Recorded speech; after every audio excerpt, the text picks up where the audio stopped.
People are talking a lot about inequality these days, about the fact that the richest 1% have so much more than everybody else.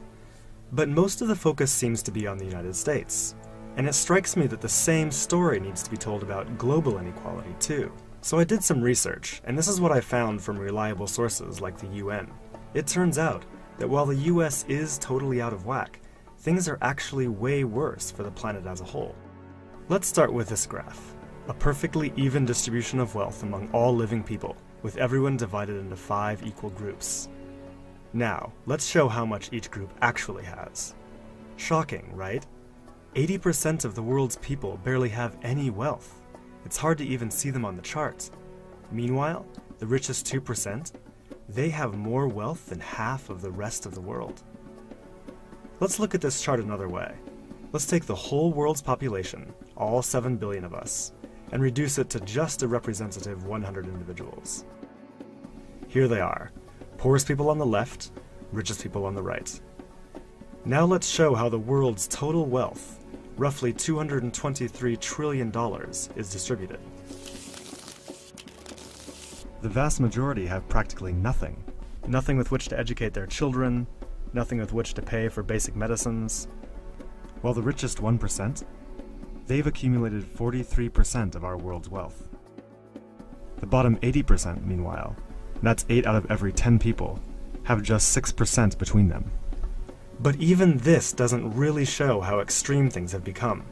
The richest 300 people on Earth have the same wealth as the poorest 3 billion. So the number of people it takes to fill a mid-sized commercial aircraft have more wealth than the populations of India, China, the US, and Brazil combined.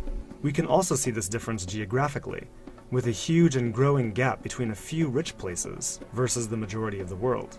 For most of history, things were much more equal.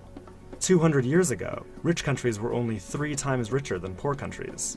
By the end of colonialism in the 1960s, they were 35 times richer.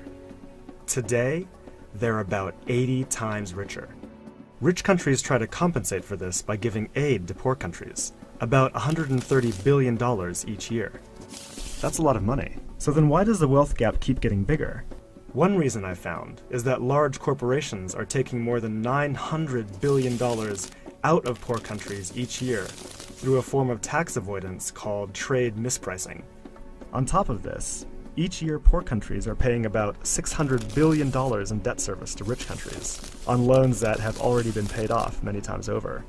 And then there's the money that poor countries lose from trade rules imposed by rich countries to get access to more resources and cheaper labor. Economists from the University of Massachusetts calculate that this costs poor countries about $500 billion a year. Altogether, that's more than $2 trillion that flows from some of the poorest parts of the world to the richest. Every year. Rich governments like to say they're helping poor countries develop. But who's developing who here? This makes me think that there's something wrong with the basic rules of the global economy. It can't be okay that the wealth of our planet is becoming so concentrated in the hands of such a tiny number of people. The only reasonable response, it seems to me, and our only hope, is to change the rules.